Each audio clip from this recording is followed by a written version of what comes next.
আসসালামু আলাইকুম ওয়া রাহমাতুল্লাহি ওয়া বারাকাতুহু। আলহামদুলিল্লাহ রাব্বিল আলামিন ওয়া সলাতু ওয়াস সালামু আলা রাসূলিহি ওয়া আলা আলিহি ওয়া সাহবিহি আজমাইন, আম্মা বা'দ। সুপ্রিয় দর্শক শ্রোতা, আবার এসেছি আপনাদের সামনে শবে বরাত কেন্দ্রিক কিছু সংশয় ও তার নিরসন তুলে ধরার জন্য। শবে বরাতকে কেন্দ্র করে আমাদের সমাজে এক শ্রেণীর আলেম কতগুলি হাদিস অতি আকর্ষণীয় করে তুলে ধরে মানুষের কাছে।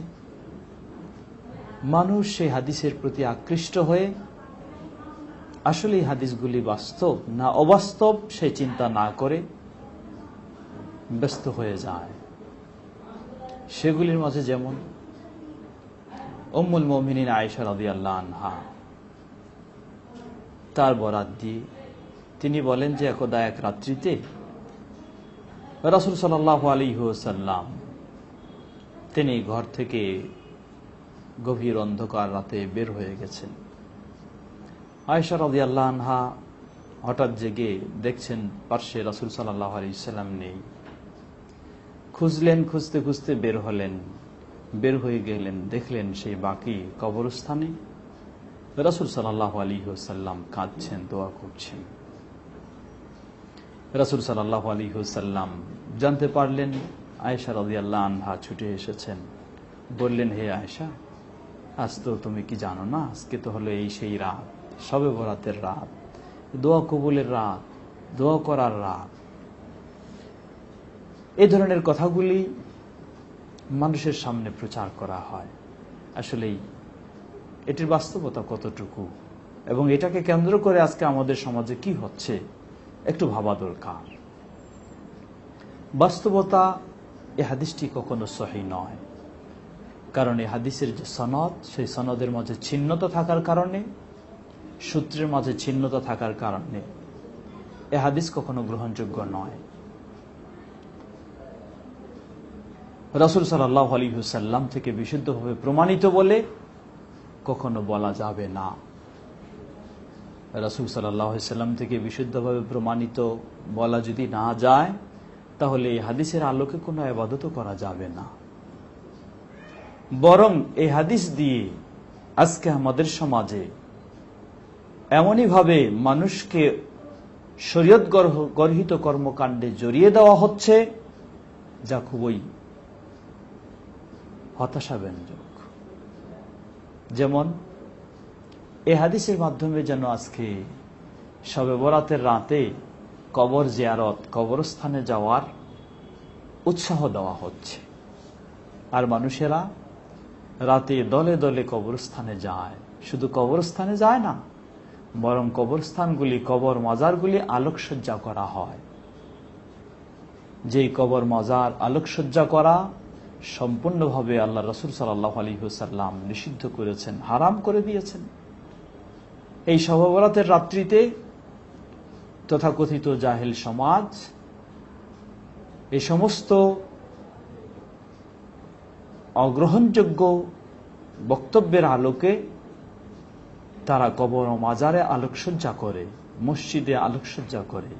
এই আলোকসজ্জা করা কি কার কাজ? এটি কি কোনো মুসলিমের কাজ? এ হচ্ছে অগ্নিপূজকদের কাজ। অতএব এই রাত্রিতে যেন মানুষ অগ্নিপূজকের কাজে জড়িয়ে যায়। শুধু এতটুকুই নয়, বরং কবর জিয়ারতের নামে বিভিন্ন পীর ফকির, বুজুর্গ, দরবেশ, তাদের কবরে গিয়ে, মাজারে গিয়ে মানুষ তাদের ওসিলায় আল্লাহর কাছে চাইতে শুরু করে। শুধু এতটুকুই নয়, সেই মৃত ব্যক্তির কাছে গিয়ে চাইতে শুরু করে। নাউযুবিল্লাহ। একজন মানুষ যখন সেই মৃত ব্যক্তির কাছে চাইতে শুরু করে, তাহলে তার ঈমান কোন পর্যায়ে যায় একটু চিন্তা করা দরকার। আল্লাহ সুবহানাহু ওয়া তাআলাকে বাদ দিয়ে কোন মৃত ব্যক্তির কাছে যখন কেউ আবেদন নিবেদন, তার সমস্যা প্রতিরোধের জন্য দোয়া প্রার্থনা শুরু করে, এই বিষয়টি তাকে পরিপূর্ণভাবে ইসলাম থেকে একেবারে বের করে দেয়, ঈমান থেকে মুক্ত করে দেয়। কারণ এটি হচ্ছে শিরকে আকবার, বড় শিরক। সুতরাং কবর জিয়ারতের ফজিলত বর্ণনা করতে গিয়ে সাধারণ সহজ সরল মুসলিমদেরকে এই রাত্রিতে একেবারে তাদেরকে বড় মুশরিকেও পরিণত করে দিচ্ছে, যেই মুশরিকের দোয়া কখনো আল্লাহর কাছে গ্রহণযোগ্য নয়, কখনো কবুল নয়। অতএব এই রাত্রিতে কেন্দ্র করে কবরস্থান জিয়ারত করতে যাওয়া এটি একটি বেদাত। দ্বিতীয়, এই বেদাতে জড়িয়ে যাওয়ার মাধ্যমে মানুষ শিরকেও লিপ্ত হয়ে যাচ্ছে। সুতরাং প্রতিটি মুসলিমের একান্ত কর্তব্য এই সমস্ত বিষয় থেকে মানুষকে উৎসাহিত নয়, নিরুৎসাহিত করে তাদেরকে সতর্ক করা। দ্বিতীয়, এই রাত্রির আরো বিশেষ ফজিলত বর্ণনা করতে গিয়ে বলা হয় যে আল্লাহ সুবহানাহু ওয়া তাআলা এই রাত্রিতে পৃথিবীর আসমানে, প্রথম আসমানে অবতরণ করে সুসংবাদ দিতে থাকেন, কে আছো ক্ষমা চাইবে আমি তাকে ক্ষমা করব, কে আছো রিজিক চাইবে আমি তাকে রিজিক দিব, কে আছো সাহায্য চাইবে আমি তাকে সাহায্য দিব।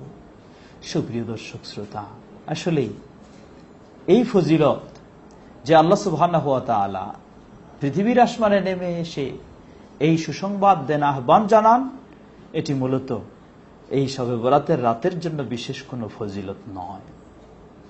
আপনার জন্য বছরে যদি ৩৬৫টি রাত হয়, সেই ৩৬৫ রাতেই আপনার জন্য এই ফজিলত রয়েছে। আল্লাহ রাসূল সাল্লাল্লাহু আলাইহি ওয়াসাল্লাম বলেন, সহিহ বুখারীর হাদিস, সাহাবী আবু হুরায়রা রাদিয়াল্লাহু তাআলা আনহু বর্ণনা করছেন, ইন্নাল্লাহ তাবারাকা ওয়া তাআলা ইয়ানজিলু ইলা সামাঈদ দুনিয়া কুল্লা লাইলাতিন হিনা ইয়াবকা সুলুসুল লাইলিল আখির। হুকমা ক্বালা নবী সাল্লাল্লাহু আলাইহি ওয়াসাল্লাম, আল্লাহ সুবহানাহু ওয়া তাআলা প্রতিটি রাত্রিতে শেষ তৃতীয়াংশ যখন বাকি থাকে তখন পৃথিবীর আসমানে তিনি অবতরণ করেন। অবতরণ করে তিনি আহ্বান জানান, কে আছো আমার কাছে ক্ষমা চাইবে আমি তাকে ক্ষমা করব, কে আছো আমার কাছে সাহায্য চাইবে আমি তাকে সাহায্য দেব, কে আছো আমার কাছে রিজিক চাইবে আমি তাকে রিজিক দিব। সুবহানাল্লাহ। সুতরাং সহিহ বুখারীর হাদিস প্রমাণ করে দিচ্ছে যে আল্লাহ সুবহানাহু ওয়া তাআলা ৩৬৫ রাত যদি হয়ে থাকে বছরে, তাহলে প্রতি রাত্রিতেই আমাদের জন্য এই সুযোগ দিয়ে থাকেন। অতএব এটি শবে বরাতের রাতের বিশেষ কোনো ফজিলত হতে পারে না। সুতরাং এ সমস্ত সমাজের যে অপপ্রচার, সেগুলিকে অবশ্যই বর্জন করে আমাদেরকে সঠিক পথে, সঠিক নিয়মেই ইসলামের ইবাদতের উপর অটল থাকা একান্ত কর্তব্য। এই শবে বরাত আজকে আমাদের সমাজে উৎসব হচ্ছে হালুয়া রুটি খাওয়ার উৎসব। কত রকমের কল্পিত কাহিনী এই রাত্রি, এই দিনে নাকি রাসূল সাল্লাল্লাহু আলাইহি ওয়াসাল্লামের দাঁতের সমস্যা বা ইত্যাদির কারণে তিনি নরম খাদ্য খেয়েছেন, হালুয়া রুটি খেয়েছেন। সেই হালুয়া রুটি খাওয়া আসলে এগুলি হলো সুবিধাবাদী জিন্দাবাদ। রাসূল সাল্লাল্লাহু আলাইহি ওয়াসাল্লাম যে জিহাদে গিয়ে তার দাঁত ভেঙে গেল, এই মুসলিম ভীরু কাপুরুষ মুসলিম ইসলামের বিরুদ্ধে কত কিছু হচ্ছে, চলছে, সেই ক্ষেত্রে ওই অবস্থানে যাওয়ার মতো তার ক্ষমতা নেই, সাহস নেই, চিন্তা নেই। কিন্তু চিন্তা শুধু এতটুকু, নরম হালুয়া রুটি খাওয়ারই চিন্তা, হালুয়া রুটি খাওয়ার চিন্তা। সুতরাং একজন মুসলিম এ সমস্ত গর্হিত কর্মকাণ্ড, বানাওটি বিষয়গুলির কখনো আশ্রয় নিতে পারে না। হালুয়া রুটি খাওয়া এটিও বড় ধরনের একটি বিদআত। আপনি খাবেন, পরস্পরে বিতরণ করবেন, সবগুলি বর্জনীয়। অতএব এ সমস্ত গর্হিত বিদআতে কারো জড়িত হওয়া কখনো উচিত নয়। আসুন আমরা কোরআন ও সহিহ সুন্নাহর আলোকে সঠিকভাবে ইসলামের উপর প্রতিষ্ঠিত থেকে যেন ইসলাম মেনে চলতে পারি। আল্লাহ আমাদের সকলকে সে তৌফিক দান করুন। আমিন। ওয়া আখির দাওয়ানা আলহামদুলিল্লাহি রাব্বিল আলামিন। আসসালামু আলাইকুম ওয়া রাহমাতুল্লাহি ওয়া বারাকাতুহু।